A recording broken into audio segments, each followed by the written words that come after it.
I've been thinking about this idea lately, that we always chase the perfect conditions. The golden hour, the clear skies. But what if the beauty we are looking for is actually hidden in the ordinary?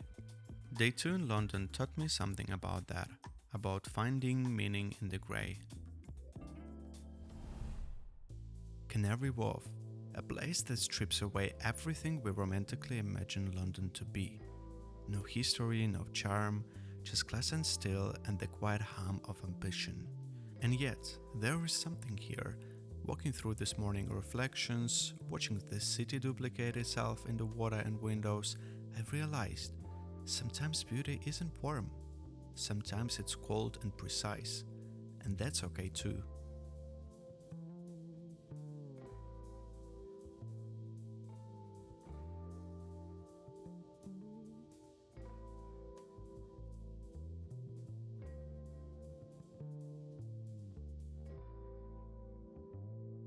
The underground is this strange meditation. Thousands of people descending into the earth together, all separate, all connected. Then you rise. The cable car lifts you above it all, above the noise, the rush, the weight, and suddenly you are floating. It made me wonder, how often do we actually pause to see things from above, to get perspective on the worlds we are buried in?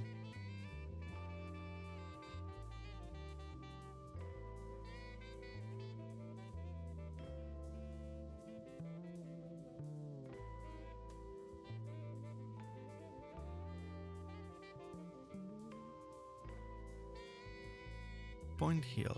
I came here looking for a view, but what I found was something quieter. The city stretched out beneath grey clouds, softened by distance and light, and I just sat there, because there is this pressure, right? To always be moving, capturing, producing. But some moments aren't meant to be captured. They are meant to be felt. Greenwich Park feels like the city's way of remembering to breathe. Wide, open, spacious, alive in the way concrete can never be. At the observatory standing on the prime meridian, you realize this is where we decide time begins, where we drew a line through the earth and said, here, this is zero. It's arbitrary, but also profound, because so much of what we believe is real.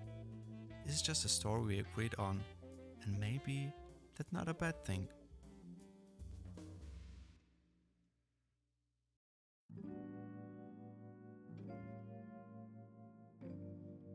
The Queen House doesn't demand your attention, it just exists. Elegant, symmetrical, quiet, inside light falls through windows like it's been doing for centuries. There is something grounding about that. About spaces that have watched generations come and go and remain unchanged.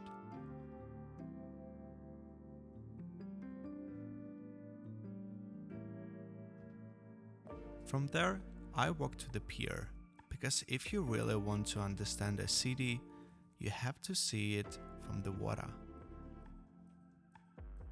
The boat ride to Millbank is slow, deliberately slow. And in a world that always pushing you to go faster, to do more, there is something radical about just sitting, watching, letting the city reveal itself at its own pace. The Thames turned silver under grey skies.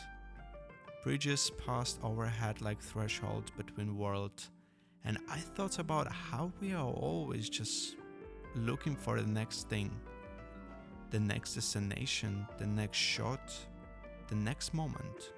What if we just stay here?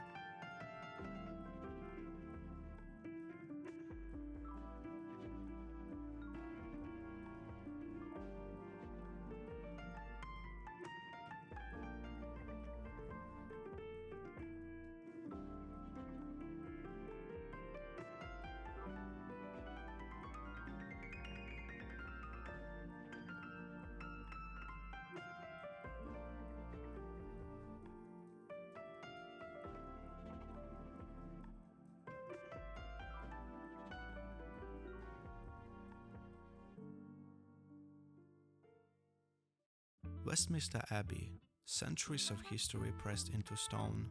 Prayers, coronations, endings and beginnings. You can feel the weight of it, even from outside, even in the crowd. There is this strange comfort in knowing that long after we are gone, some things will remain. Not everything is fleeting.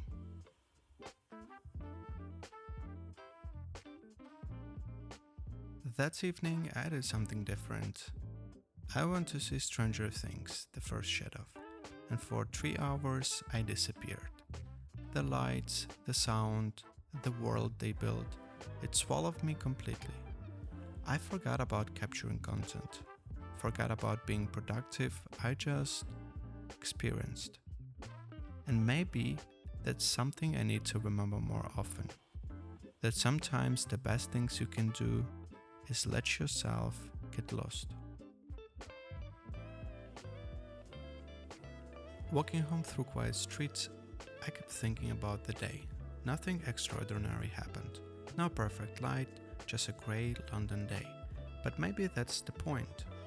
Maybe we've been looking for beauty in the wrong places. Not in the perfect moments, but in the ones we almost overlook.